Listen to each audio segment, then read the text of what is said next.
So, Falcons, today we are going to check out the first Punic War, OverSimplified, Part 2.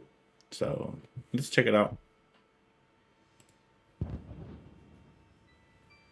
After the gigantic battle at Cape Ecnomus, the Romans were now free to land on African soil. And so, they did. The Carthaginians chose to focus on defending the city of Carthage itself. So the Romans immediately took the city of Aspis and were then free to raid and plunder the countryside. They took over 20,000 slaves and a ton of booty. But then, some orders arrived from the Senate. Send home the booty. Oh, but I want to stay. No, Steve, not you. They mean the treasure. Well, we are not watching any more of this filth. So the other consul left with the booty, leaving Regulus and his forces on their own, and they began advancing towards Carthage. Along the way, according to the ancient writer Livy, they encountered a literal dragon. Now, Livy was a Roman historian, so his account may be slightly exaggerated, but this, I believe, as the Romans continued to... Yeah, I probably need to fact check that, but since it's pretty interesting, I'm pretty curious to see how they came up with the idea of a dragon. Plunder. The Carthaginian people flooded into the city. Now, not only was it in a major panic, but it was so crowded, the people began to starve. Don't panic, everyone. Look, I know you're all starving, but I still have food for me. So, you know, it's not all bad. Whoa, you're wasting your tomatoes. And you starving. Sure. Well, it's just more food for me. Yum, yum, yum. Things weren't looking good for Carthage. They had to do something to stop the Romans rampaging throughout their land. So they decided, finally, it was time to put an end to it. They headed out and set up on rough hilly terrain overlooking the Roman camp, and they prepared for battle. Now, while the Carthaginians were the traditional masters of the sea, on land, they weren't always the brightest. Case in point, setting up in this position overlooking the Roman camp was just about the stupidest thing they could have done. Why? I mean, on a hilly terrain, the Romans will need to go upwards and fight. Plus, it's in a maybe it's not the best for like Roman formations to like fight in that area. Let's see. Why? Well, there's something you gotta understand about Carthage. Okay. The Carthaginian land forces actually suffered from a multitude of different issues. First of all, since the Carthaginians were rich, they could afford to pay a huge number of foreign mercenaries to fight for them. These mercenaries actually made up the vast majority of Carthage's forces, and therefore, Carthage's land armies were a melting pot of many different cultures. I wonder what language they all speak to like communicate and stuff, because like today we speak English and when like as an example in Europe, you know, there's a bunch of different languages.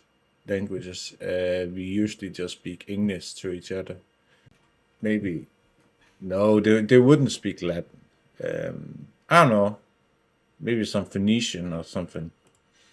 This, however, meant that if a battle wasn't going their way, there could be loyalty issues. Man, I ain't getting paid enough for this. Yeah, no, there's not enough money to die. Be thinking of running away. What did he say? I don't know, man. I don't speak Phoenician.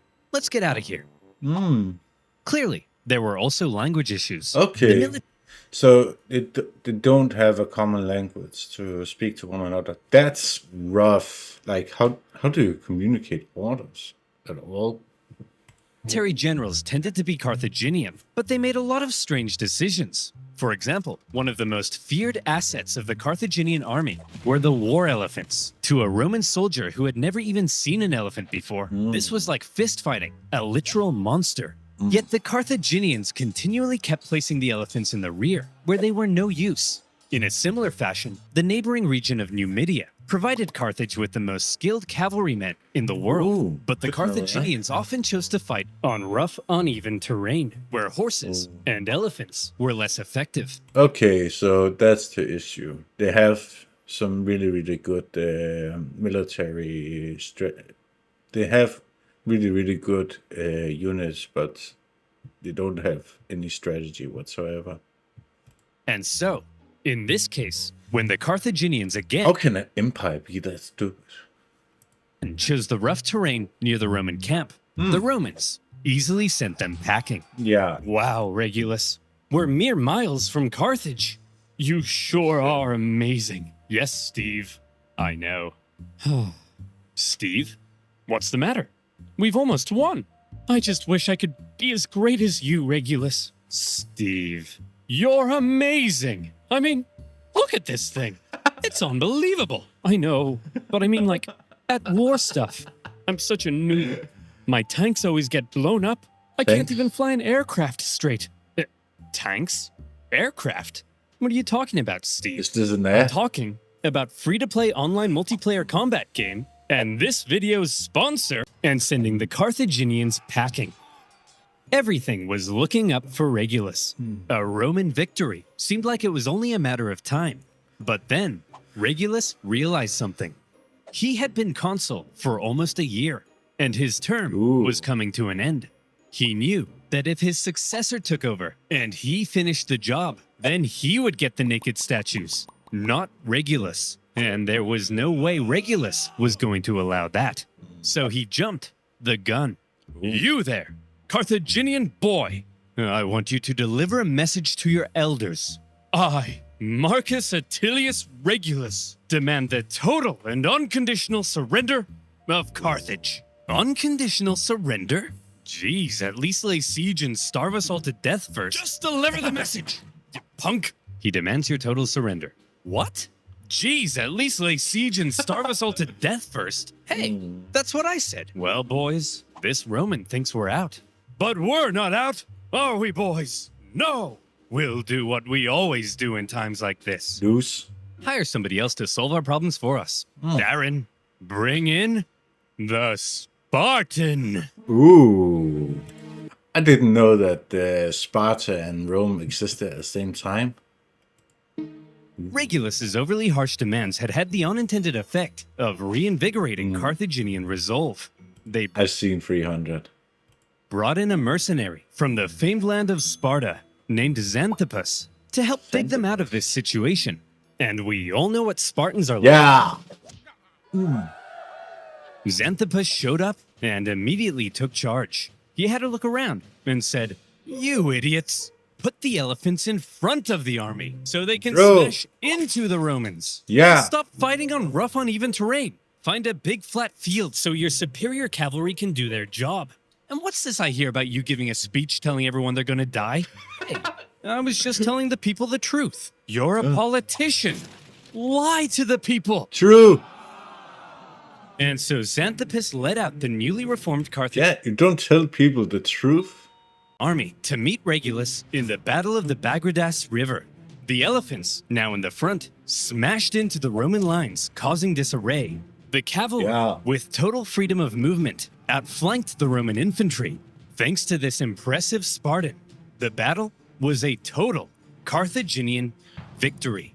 Yeah. And Xanthippus, for his stunning victory, was forced to flee Carthage because the leadership got jealous. Oh my Regulus, god. the Roman consul, was captured during the battle. Legend has it, he was brought before the Carthaginian council, and they Okay. made a proposition. Well, Reggie, not looking so good anymore, is it? Looks like we beat you pretty bad, huh? Up yours, you Punic pansies! Now, Regulus, nobody likes a sore loser, do they? No. How about this? We're gonna send you back to Rome, and you convince the Roman Senate to surrender to us. If you fail, though, you gotta come back so we can torture you to death. Okay? Okay. You Sure. I come back. promise? I promise. Hey guys. Whoa, Regulus. We thought you got captured. I did, but they sent me back to convince you to surrender. Well, should we? Surrender? No. never surrender. Give 'em hell, boys. They're at the end of their rope. Remember your promise, buddy. Anyway, I gotta go be tortured to death now. What? Yep. Okay, I was joking. What? Part of a deal I made. It's a long story. Whoa, hey, wait! Regulus! No, it's cool, guys. I promised. Regulus!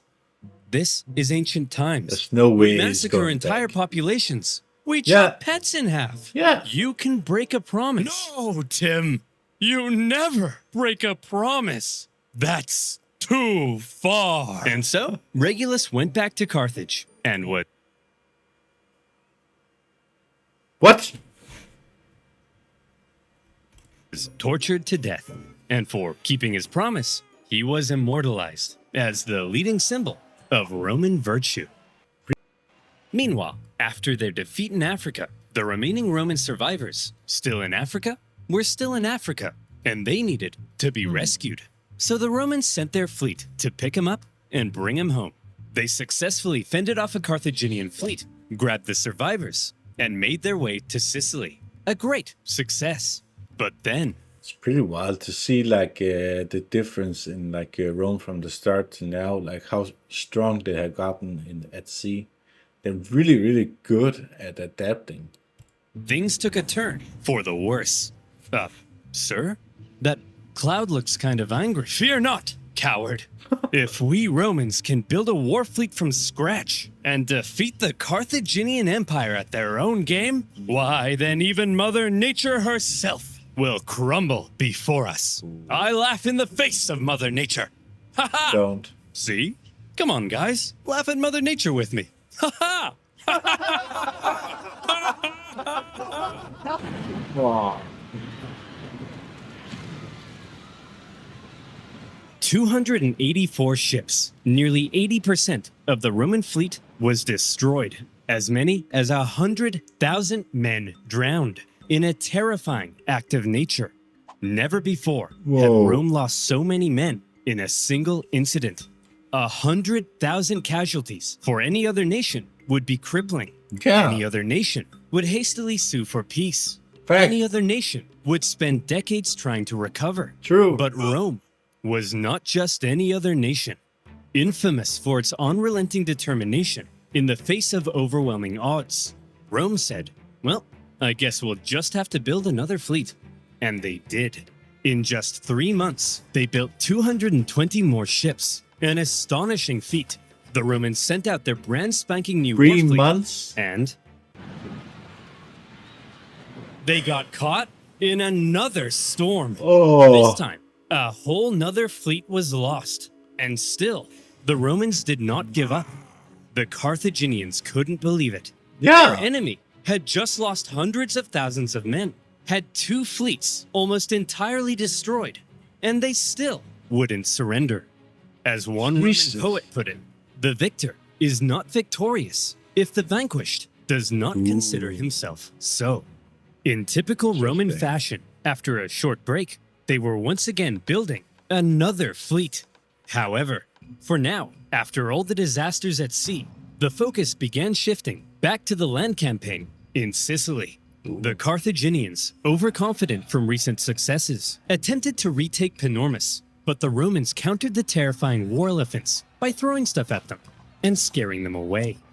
Having stopped the Carthaginian advance, the road was now open to the final Carthaginian stronghold on the island, Lilybaeum. Lilybaeum was an extremely well-fortified city. In 250 BC, the Romans laid siege. The Carthaginian defense, however, was fierce, and skilled blockade runners kept the city supplied. Progress was so slow that the siege would last another 9 years. To make matters worse, the Carthaginians later sent possibly the greatest military general of the time, a man named Hamilcar Barca, to the island. He engaged in a skillful Where was he during the African invasion? Like, if he, like, this guy looks pretty old. Why was he not fighting for Carthage before instead of the Spartan? campaign of guerrilla warfare behind enemy lines, and for the remainder of the war, he was a major thorn in the Roman side. For now, with the deadlock siege at Lilybaeum, and the new Roman fleet at sea, things seemed to be at a standstill, and the Romans had to do something to break the deadlock. Thankfully, the Roman consul, Clodius Pulcher, had an idea. He tried to get things moving by attacking the Carthaginian fleet at Drepana. Now, before a battle, to predict if they would win, it was common for the Romans to look for signs from the gods. This could mean observing the weather or inspecting some cow livers. You know, typical religion stuff. In this case, Pulcher reportedly tried to feed some sacred chickens, but unfortunately for him, they wouldn't eat a crumb. A very bad sign. "Well," he said, "if they won't eat, then let them drink! Stupid chickens! We'll observe the weather instead. Gods, give me a sign." Ignore that. Okay, how about this? If I can get this piece of paper into that trash basket, we'll win. Okay, if I can stand here silently for 5 seconds and do nothing, we'll win. Damn it! Pulcher chose to ignore the signs from the gods, and in the following battle, the superior The Romans are like really like suicidally war happy. It's pretty wild. Carthaginians tore them to shreds. It also didn't help that by now the Romans had removed the corvus to stabilize their ships, and without their What? That was the only reason they were winning. secret weapon, it Yeah. was a disaster, and Pulcher was disgraced. To make matters worse, the victorious Carthaginian fleet then went on to intercept a Roman supply fleet on its way to Lilybaeum. As they approached, however, they saw the signs of an incoming storm, so they took shelter. The Romans, on the other hand, said, "Onward, men! Set sail! We've got to deliver these supplies stat." God. But sir, those clouds, don't you think we ought to have learned our lesson by now? Yeah. Yes, Brian, we ought to have. But we haven't. Another fleet and 50,000 men lost in another storm. 50,000. Now, at this point, there still really isn't a clear winner. Sure, the Romans have captured most of Sicily and cornered the Carthaginian land forces at Lilybaeum, but the continued disasters at sea were critically depleting their resources. Yeah. And without a strong fleet, Rome could not win. Meanwhile, Hamilcar Barca was still knocking about and creating even more problems. So, where do we go from here? How does this war finally end? By now, the two sides had been fighting for 23 years. They were exhausted. Their money, their resources, 23 years. their strength were all utterly spent. The Carthaginians in Yeah. particular were eager to see the war end so they could get back to trading and making money. So after the latest Roman disaster at rain. sea, they said, "Look, there ain't no way in heck the Romans can come back again. They can't possibly afford to build another fleet. True. They're done. That's it. Recall the navy, repurpose them as merchant ships, and let's get back to making some money." Without a peace deal. Assuming the Romans would soon make peace, an anti-war faction within the government recalled a large portion of the navy, leaving Hamilcar on his own. The victors appeared to be declaring themselves victorious. Meanwhile, the vanquished were getting ready for round 5. Ooh. The Romans built another fleet, this time heavily relying on patriotic donations from the upper classes to afford it. And once again, they put to sea. Sir? The Romans have built another fleet. Oh, for goodness sake, Clarence, can't you see I'm busy rolling around in this pile of money? But sir, I don't care anymore, Clarence. I just don't care. The Carthaginian politicians made a fairly lackluster final effort with a poorly built fleet to supply their forces in Sicily. But when the brand new Roman fleet caught them at the Battle of the Aegates, even without their signature corvus, they dealt them the final blow. Ooh. And that was that. 23 years of war. Neither side could afford to keep fighting, but the Romans showed that they intended to anyway. Yeah. The Carthaginians had no choice but to throw in the towel. The war had been long and hard for both sides, but in the end, it was Roman determination that won the fight. The Romans had spent the entire war trying to find a way to deliver the knockout blow. They learned how to build a fleet and engage in naval combat. They developed ingenious new ways of waging war. They had Yeah, they adapted extremely well. That's wild.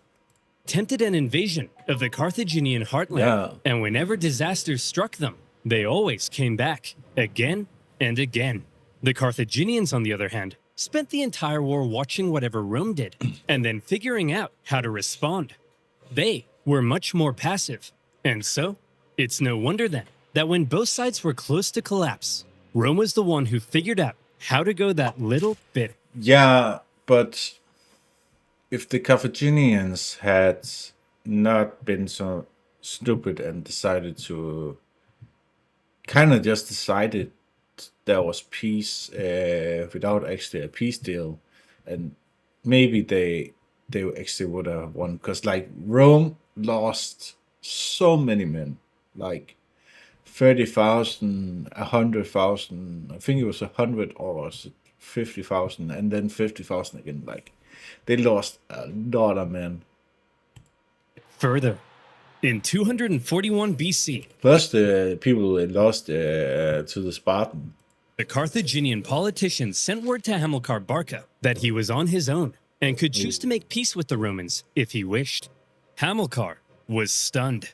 He felt betrayed by the politicians. Some sources say he refused to even negotiate. Nevertheless, terms had to be drawn up. Well, Hammy, I'm glad you Carthaginians have finally come to your senses and recognized who the true winner is. How many fleets did you lose? Okay. Yeah, you guys were kind of lucky. Terms. You leave Sicily to us and return all of our prisoners. You're not allowed to make war against Syracuse or her allies, and you have to pay us 2,200 talents of War indemnity of 2,200 talents of silver over 20 silver years. over the next 20 years. Okay. What's a talent of silver? Well, to put it in perspective, in the year 2022, that'll be worth around, let's say, 40 million US dollars. Ay caramba! That will cripple us. Wow, we Really? Over 20 years? Isn't Carthage like a trading empire? got a real smart guy over here. Yeah, that's kind of the point, you dingus. Ugh, I guess I have no choice. I accept. Great. Oh, by the way, we changed our minds. You actually have to pay us 3,200 talents of silver over 10 years. Oh, Thanks for accepting. Dude! See you later. Hey! You didn't let me say uncool! oh. You didn't let me say uncool. The treaty was extremely sorry, punishing, buddy. and by switching up the terms at the last minute, they enraged the Carthaginians. But still, one of the longest and deadliest wars at the time was finally over. The Romans had won. They achieved their aim of gaining Sicily, and even though it wasn't part of the peace deal, they took advantage of a weakened Carthage and grabbed Corsica and Sardinia as well. Roman expansion beyond the Italian peninsula had just begun. The Romans hoped that now the Carthaginians would forever be under their thumb. Unfortunately, the harsh terms they placed on the Carthaginians at the end of the war left a growing anger, one that would come back to haunt them. Yeah, I kind of have a feeling that we might see like a second Punic War, like a Second World War, because of certain war indemnities and wounded pride. One day, Carthage will have its revenge. That's nice, dear. I'm serious, woman. Maybe not in my lifetime, but perhaps in his. My beautiful Who's that? son. You are born into a momentous destiny. You Okay. shall be Rome's greatest enemy. You'll tear Rome limb from limb. You'll burn their pathetic city into the ground. You'll slaughter their people, men, women, and children. My child, you are vengeance. Stop telling our baby he's vengeance. Who is But he is, Barbara. He's vengeance. That may be so someday, but for now, our son has a name, and you should call him that instead. His name is... Hannibal. Really? I heard that name before somewhere, and not just the cannibal Hannibal. Yeah, Interesting. Yeah, I kind of feel like Rome was lucky that the Carthage was kind of just handicapping themselves, because like how many people could Rome keep getting? Like they lost a lot. So yeah. Otherwise, amazing video. It was absolutely amazing entertainment. If I'll have a link down in the description, the original video to Oversimplified. Otherwise, if you guys want to check out some more history videos, I'll have it up on screen. If you guys want to check out some myth and mythology, I will have that up on screen as well. So, thank you guys for watching. See ya.